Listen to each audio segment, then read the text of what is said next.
আপনার আমার গুনার জন্য কাল কিয়ামতের হাসরের ময়দানে আল্লাহ পাক রব্বুল আলামিনের কাছে 8টা সাক্ষী দাঁড়িয়ে যাবে।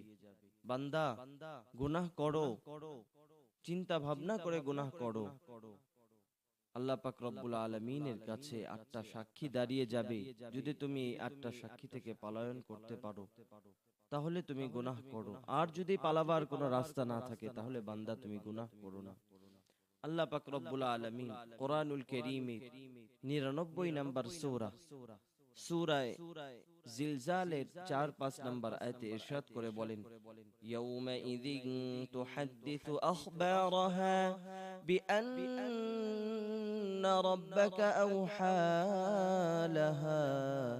আল্লাহ পাক রব্বুল আলামিন বলেন, এই জায়গা সেই জমিন সাক্ষী দিবে। যদি তুমি পালায়ন করতে পারো তাহলে তুমি গুনাহ করো। আল্লাহ পাক রব্বুল আলামিন সূরা রহমানের মধ্যে বলেন, ইয়া মা'শারাল জিন্নি ওয়াল ইনসি ইন ইসতাতা'তুম আন তানফুযু মিন আকতারিস সামাওয়াত أن تنفذوا من أقطار السماوات والأرض فانفذوا لا تنفذون إلا بسلطان।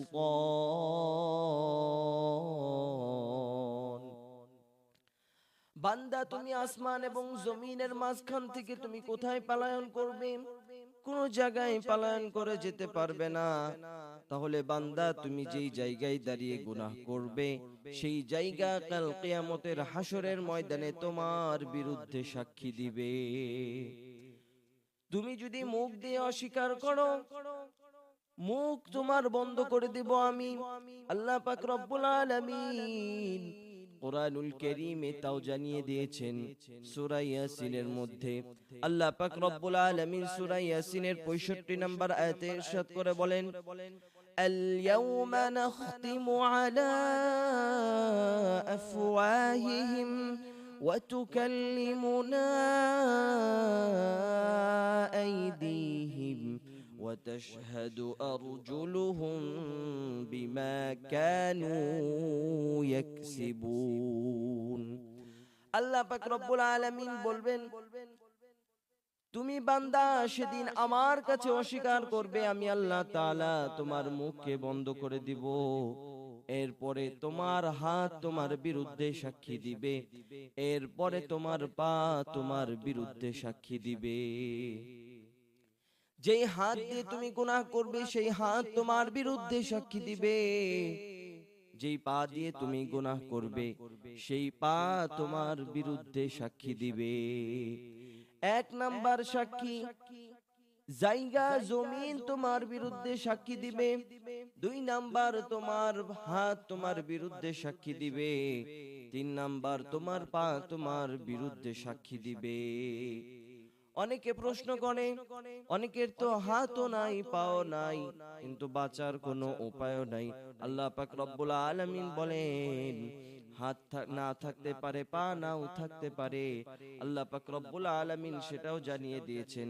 আরো কিন্তু 5টা সাক্ষী বাকি আছে। আল্লাহ পাক রব্বুল আলামিন সূরা হামিম আস-সাজদার মাঝে জানিয়ে দেন, 20 এবং 21 আয়াতের মাঝে রব্বি কারীম বলেন, حتى إذا ما جاءوها شهد عليهم سمعهم وأبصارهم وجلودهم بما كانوا يعملون।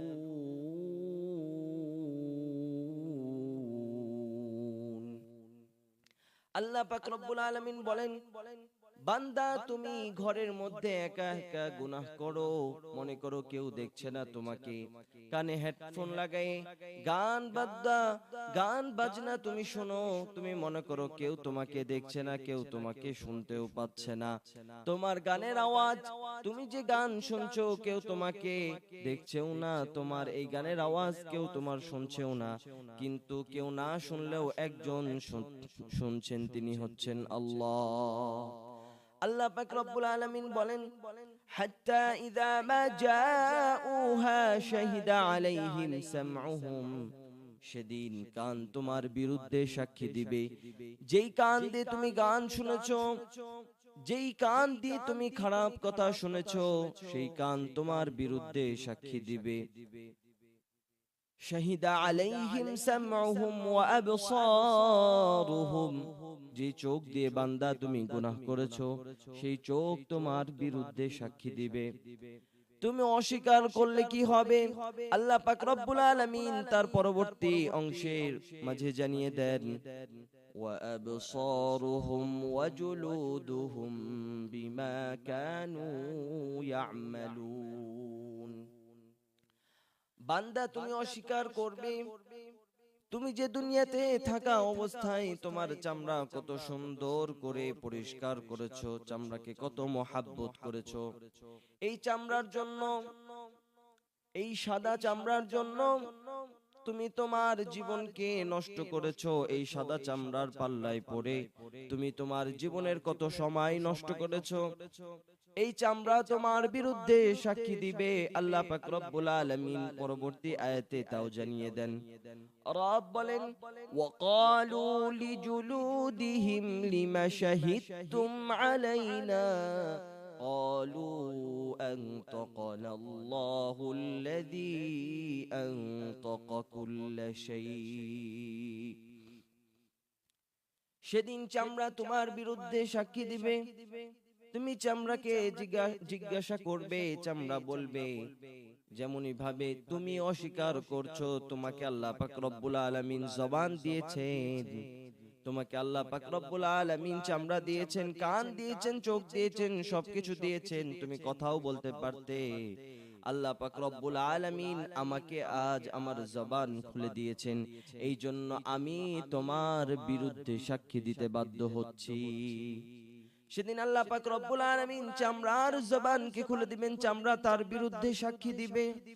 তাহলে এক নাম্বার সাক্ষী জায়গা তার বিরুদ্ধে সাক্ষী দিবে, হাত তার বিরুদ্ধে সাক্ষী দিবে, পা তার বিরুদ্ধে সাক্ষী দিবে, কান তার বিরুদ্ধে সাক্ষী দিবে, চোখ তার বিরুদ্ধে সাক্ষী দিবে, চামড়া তার বিরুদ্ধে সাক্ষী দিবে।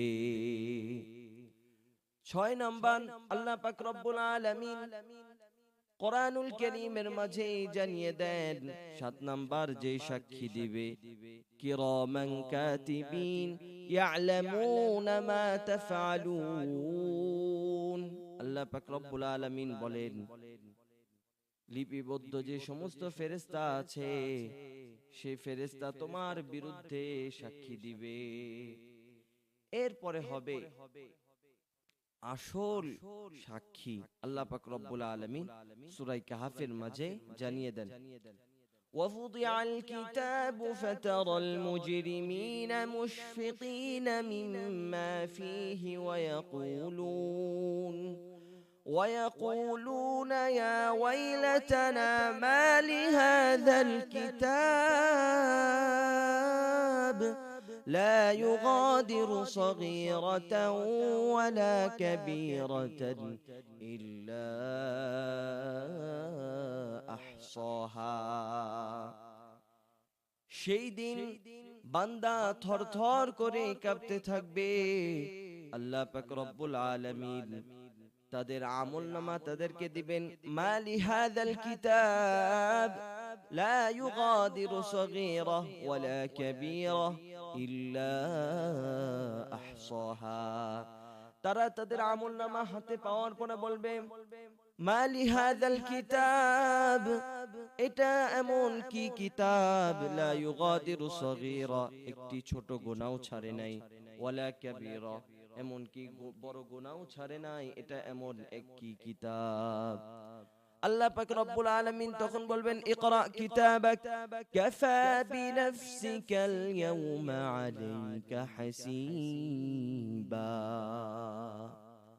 তাদের আমলনামা তাদেরকে দিয়ে দেওয়া হবে, তারা তাদের আমলনামা দেখে বলবে, এটা কেমন কিতাব, যে কিতাবের মাঝে একটি ছোট গুনাহও ছাড়ে নাই, একটি বড় গুনাহও ছাড়ে নাই। সেদিনটা হবে বড় ভয়াবহ। আপনার আমার গুনাহের জন্য 8টা সাক্ষী দাঁড়িয়ে যাবে। এই জন্য আপনি আমি যদি এই 8টা সাক্ষী থেকে বাঁচতে পারি তাহলে গুনাহ করব, আর যদি না বাঁচতে পারি তাহলে গুনাহ করব না। এখন আপনারাই ভাবুন গুনাহ করবেন কি করবেন না, এটা আপনাদের বিষয়। কিন্তু 1 নাম্বার, জমিন আপনার বিরুদ্ধে সাক্ষী দিবে, আপনার হাত আপনার বিরুদ্ধে সাক্ষী দিবে, আপনার পা আপনার বিরুদ্ধে সাক্ষী দিবে, আপনার কান আপনার বিরুদ্ধে সাক্ষী দিবে, আপনার চোখ আপনার বিরুদ্ধে সাক্ষী দিবে, আপনার চামড়া আপনার বিরুদ্ধে সাক্ষী দিবে, এবং ফেরেশতা আপনার বিরুদ্ধে সাক্ষী দিবে। এরপরে আপনার আমলনামা হাজির করা হবে, দেওয়া হবে, আপনি দেখবেন। সেটা যদি না করেন, সে আমলনামা পাওয়ার পরেও আপনি অস্বীকার করার আর কোনো জায়গা থাকবে না। এই 8টা সাক্ষী উপস্থিত হবে আপনার আমার গুনাহের ব্যাপারে, গুনাহের জন্য।